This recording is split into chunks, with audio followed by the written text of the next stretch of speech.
नमस्कार दोस्तों, स्वागत है आप सभी का एक और दिलचस्प कहानी में। मुझे उम्मीद है कि यह कहानी आपको ज़रूर पसंद आएगी। मेरे पति को मरे हुए अब 1 महीना हो गया था। उनके जाने के बाद मेरा दिल और घर दोनों ही खाली लगते थे। रात को जब मैं अपने कमरे में अकेली सोती थी, तो मुझे डर सा लगता था। अंधेरे में सन्नाटा, जैसे मुझसे बातें करता था। इसलिए मैंने सोचा कि अपनी देवरानी गीता को अपने कमरे में सुला लूं, ताकि मुझे थोड़ा सहारा मिल जाए। वैसे भी गीता के पति दूसरे शहर में काम करते थे, तो वो भी अक्सर अकेली रहती थी। मैं उसके कमरे में गई और बोली, गीता, अगर तुम चाहो तो आज मेरे कमरे में सो जाओ। मुझे थोड़ा डर लग रही है। उसने मुस्कुराते हुए कहा, दीदी, मुझे अकेले सोना अच्छा लगता है। आप चिंता मत कीजिए। मैंने कहा, ठीक है, जैसे तुम्हारी मर्जी, और वापस अपने कमरे में आ गई। रात को बिस्तर पर लेटते ही मैं अपने पति की यादों में खो गई। उनकी मुस्कान, उनकी बातें, उनका मेरे बालों को सहलाना, सब कुछ याद आने लगा। धीरे धीरे नींद ने मुझे अपनी गोद में ले लिया। लेकिन उस रात मैंने एक अजीब सपना देखा, जिसने मेरी नींद उड़ा दी। मैंने सपना देखा कि मेरे पति मेरे सामने खड़े हैं। उनका चेहरा गंभीर था और उन्होंने कहा, मेरी मौत कोई हादसा नहीं थी, मेरा खून हुआ है, और जिसने किया है वो इस घर का ही कोई है। ये सुनते ही मैं घबराकर उठ बैठी। मेरे माथे पर पसीना था, दिल तेजी से धड़क रहा था। मैंने कांपते हाथों से पानी का गिलास उठाया और एक ही सांस में पी गई। अब मेरी आंखों से नींद कोसों दूर थी। सुबह हुई तो मैं जल्दी उठी, नहाकर भगवान की पूजा की और मन को थोड़ा शांत किया। तभी गीता आई और बोली, दीदी, मुझे दर्जी के पास जाना है, नया ब्लाउज सिलवाना है। आप घर का ध्यान रख लेना। मैंने कहा, हाँ, तुम आराम से जाओ, मैं सब देख लूंगी। वो चली गई और मैंने सोचा कि घर की सफाई कर लूं। मैं झाड़ू लेकर गीता के कमरे में गई। सफाई करते हुए मेरी नज़र बिस्तर के नीचे पड़ी कुछ चीज़ों पर पड़ी। मैंने झुककर देखा तो कुछ पुराने कपड़े और एक मुड़ी हुई तस्वीर थी। मैंने तस्वीर उठाई तो उसमें एक अनजान लड़का था, जिसे मैंने पहले कभी नहीं देखा था। मेरे मन में सवाल उठा कि यह कौन है। मैंने जिज्ञासावश गीता की अलमारी खोली। उसके अंदर कपड़ों के बीच कुछ लिपटा हुआ था। मैंने हिम्मत करके उसे निकाला। जैसे ही मैंने कपड़ा खोला, मेरा दिल जोर से धड़कने लगा।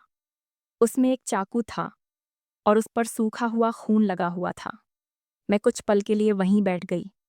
मुझे ऐसा लगा जैसे जमीन मेरे पैरों के नीचे से खिसक गई हो। उस खून का रंग देखकर जाने क्यों दिल कह रहा था कि यह मेरे पति का ही है। मैंने कपड़े में वो चाकू लपेटा और बिना समय गवाए अस्पताल जाकर डीएनए टेस्ट के लिए दे दिया। 1 घंटे बाद रिपोर्ट आई। रिपोर्ट देखते ही मेरी आंखें फटी की फटी रह गईं। वो खून वाकई मेरे पति का था। अब सब कुछ साफ हो चुका था। मेरे पति की मौत कोई हादसा नहीं थी, बल्कि उनकी हत्या की गई थी, और वो हत्यारा मेरी अपनी देवरानी गीता थी। लेकिन उसने ऐसा क्यों किया? इस सवाल का जवाब मुझे उससे ही चाहिए था। मैं घर लौटी तो गीता आराम से बैठकर खाना खा रही थी। मैंने बिना कुछ कहे वो चाकू उसके सामने रख दिया। उसके चेहरे का रंग उड़ गया। वो डर से कांपने लगी। मैंने शांत स्वर में कहा, गीता, यह तुमने क्यों किया? उसने हकलाते हुए कहा, दीदी, ये आप क्या कह रही हैं? मैंने कुछ नहीं किया। मैंने कहा, अब और झूठ मत बोलो। ये चाकू और रिपोर्ट सब सच बता रहे हैं, और तुमने सच नहीं बताया तो मैं पुलिस को फोन कर रही हूं। गीता की आंखों से आंसू गिरने लगे। उसने कांपती आवाज में कहा, दीदी, कृपया पुलिस को मत बुलाइए, मैं सब सच बता दूंगी। मैंने कहा, ठीक है, बताओ। वो रोते हुए बोली, दीदी, मेरा एक बॉयफ्रेंड था।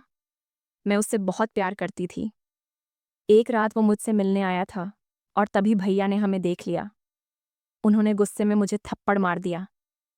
मैं उस वक्त अपना आपा खो बैठी और गुस्से में मैंने वो चाकू उठा लिया। गीता आगे कुछ नहीं बोल पाई और फूट फूट कर रोने लगी। मैं वहीं खड़ी थी, आंखों से आंसू बह रहे थे। जिस लड़की को मैंने बहन माना, उसने मेरे पति का खून कर दिया था। बिना देर किए मैंने पुलिस को फोन किया। कुछ देर बाद पुलिस घर आई और मैंने सबूतों के साथ पूरी बात बता दी। गीता ने भी अपना जुर्म कबूल कर लिया। पुलिस उसे गिरफ्तार कर ले गई। जब सब खत्म हो गया तो मैं अपने पति की तस्वीर के सामने गई, दिया जलाया और आंखों में आंसू लिए बोली, आज मैंने आपको इंसाफ दिला दिया। अब आपकी आत्मा को शांति मिले। कमरे में सन्नाटा था, लेकिन दिल में एक सुकून था कि मैंने अपना वादा निभाया। तो दोस्तों, यह थी मेरी कहानी।